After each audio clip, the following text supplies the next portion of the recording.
The deputy had the tow hooked through the front axle before the screen door opened. It was August 1959 in Coldwater, Kansas, a town on the short grass plain where the wheat came in low and the wind worked at everything all day long. The kind of place where a man's truck sat in the same spot in the same yard for 15 years, and the neighbors could tell you the year it was bought and what he paid for it. Deputy Harlan Geist had driven out from the county impound office on State Road 160 with a lien order signed by the county treasurer and a tow operator named Bud Frick, who had brought chains and didn't ask questions. The truck was a 1947 Ford F1, dark green, parked in the gravel beside a white clapboard house with a rosebush by the porch steps. Margaret Elias stood on that porch with her arms folded across her chest and watched the chain go taut. She did not speak. She had been a widow for 11 months. Her husband Dennis had shipped out with the 7th Infantry Division in October 1950 and had come back in a flag-draped box in September of 1958. 8 years after the Army had listed him missing, she had kept that truck serviced and the registration current for every one of those 8 years, because Dennis had said before he left that the Ford was solid and she should keep the oil changed, and it would last her. The lien was for $340, a contractor debt that had been attached to the property and refiled after Dennis was declared deceased. Margaret had not known about it. She had not been notified in the right sequence. That was a clerical matter, Geist had explained when he called. It didn't change the authorization. A man in a canvas work shirt and a tan Stetson had pulled off the highway 100 yards up the road and was standing at the fence line, watching. Nobody in Coldwater recognized him yet. Here is the story. Dennis Elias had grown up in Comanche County, the son of a wheat farmer who had drilled the same ground for 31 years. He had graduated from Coldwater High School in 1947. The same June he bought the Ford F1 used from a livestock dealer in Ashland for $210 in cash he had saved working summers since he was 14. He drove it to every farm in the county that fall looking for harvest work. And the men who hired him remembered him because he was on the job before anyone else, and he did not stop until the last bushel was in. He married Margaret Croft in April of 1949. She was from Protection, 12 miles east, the daughter of a dry goods merchant who had kept his store through the Depression by extending credit to farmers he knew were good for it even when they weren't. She had her father's accounting in her bones, the patient kind, where you wrote what a man owed and waited, because you knew the land would come back, and so would he. They had one son, James, born November 1949, 11 months before Dennis shipped out. Dennis had been reported missing in action at the Chosin Reservoir in December 1950. The 7th Infantry Division had been cut off on the eastern side of the reservoir for 17 days in weather that dropped to 30 below. 187 men from his battalion did not come home. Dennis had been among the missing, not confirmed killed, not recovered, not found for 8 years. Margaret had kept his name on the mailbox. She had kept the truck registered. She had kept James in school and paid her taxes and helped her neighbor Ruth Ponder put up 300 quarts of tomatoes every August because Ruth was 72 and her hands weren't steady enough for the lids anymore. She had done all of that on a waitress's wages at a counter on Main Street for 8 years. When the Army finally sent the confirmation papers in September of 1958, the county opened the estate.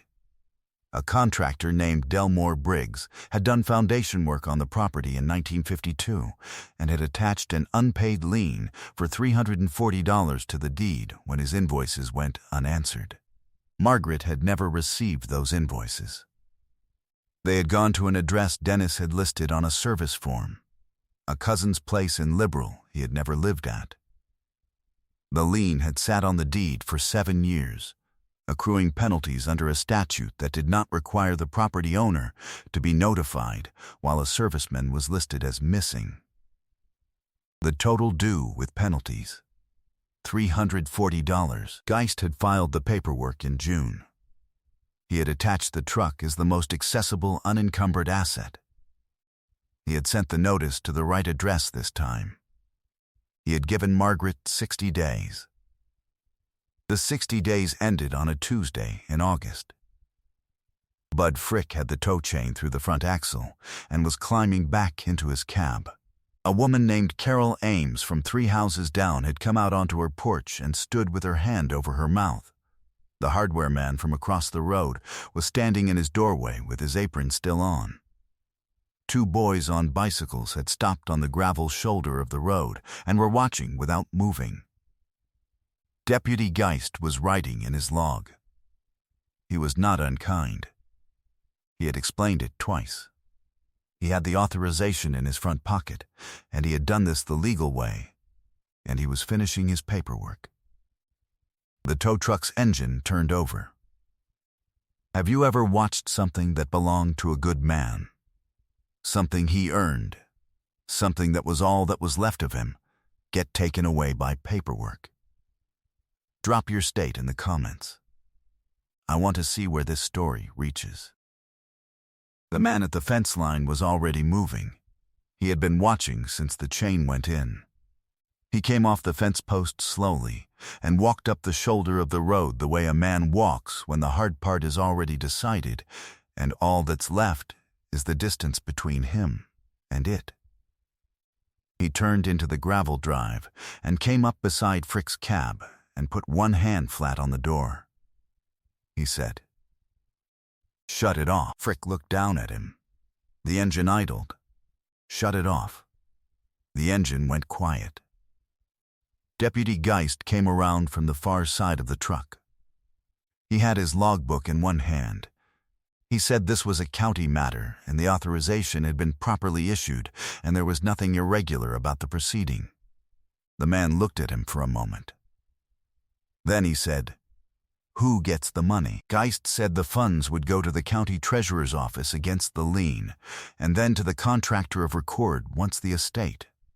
What's the number? Right now. Everything. Geist looked at his paperwork. $340 plus court costs and the tow fee. $415 total. The man turned and looked at the house. Margaret Elias was still on the porch. She had not moved. Her son James was standing just inside the screen door, 9 years old, watching through the mesh. The man reached into the inside pocket of his jacket. He counted out 5 bills and held them out to Geist. Geist said he couldn't accept cash on the roadside. There would need to be a proper find a way. Something in the register of those 3 words ended the conversation. Geist looked at the bills. He looked up the road. He looked back at the logbook in his hand. He found a way.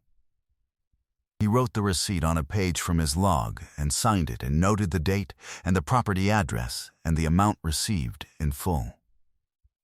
He gave Frick $2 for the trip and told him to unhook the chain. Frick looked at the man in the canvas jacket, then back at Geist, then climbed out and unhooked the chain without saying anything. The man took the receipt and walked up the porch steps. He stopped at the bottom step and held the paper out to Margaret. He said, "Dennis paid this already. He paid it at Chosin, and the county just didn't have the right forms for that kind of payment. I'm squaring the paperwork." She took the receipt. Her hand was steady until it wasn't.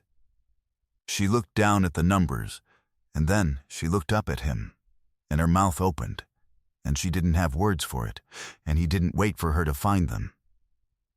He put his hat back on and walked back down the steps. James was still at the screen door. The man stopped and looked at him through the mesh for a moment. He said, "Your father drove that Ford all over this county. Keep the oil changed." Then he walked back up the gravel to his car on the highway shoulder and drove south. Margaret Elias kept the truck for 33 years. She drove it to work at the counter on Main Street until the diner closed in 1971. She drove it to Ruth Ponder's house every August until Ruth died in 1974. When the engine seized in 1978, she had a mechanic named Al Breckenridge rebuild it from the crank-up.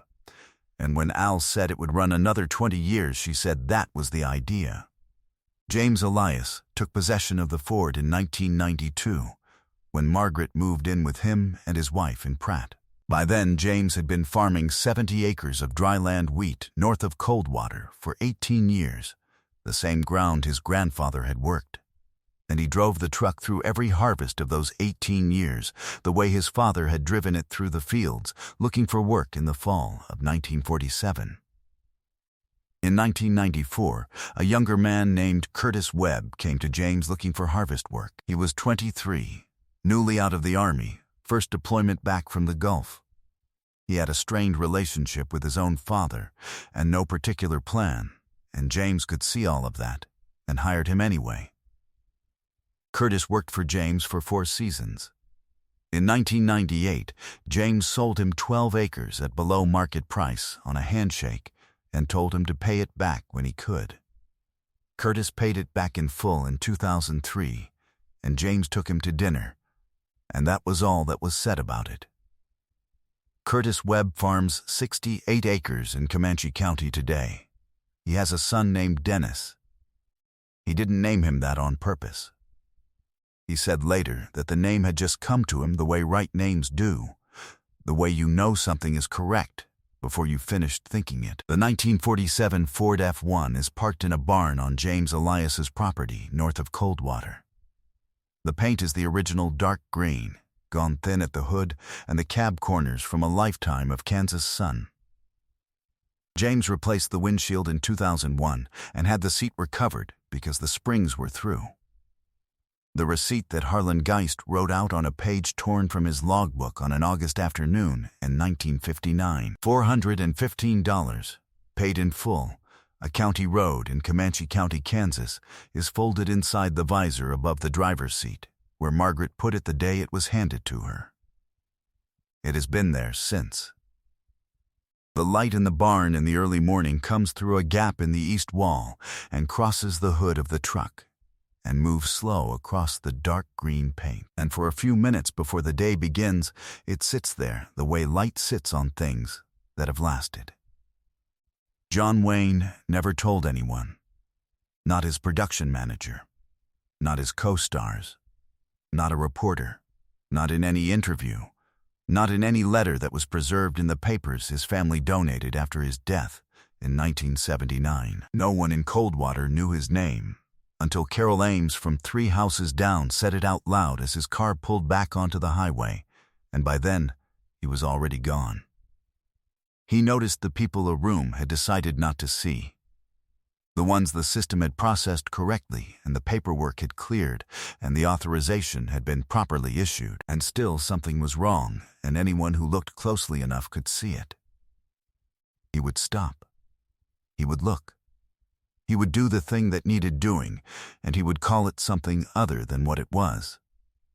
Because he understood, the way some men understand without being taught, that a gift witnessed is a smaller thing than a debt quietly settled. The measure of a man is not what he does when the world is watching.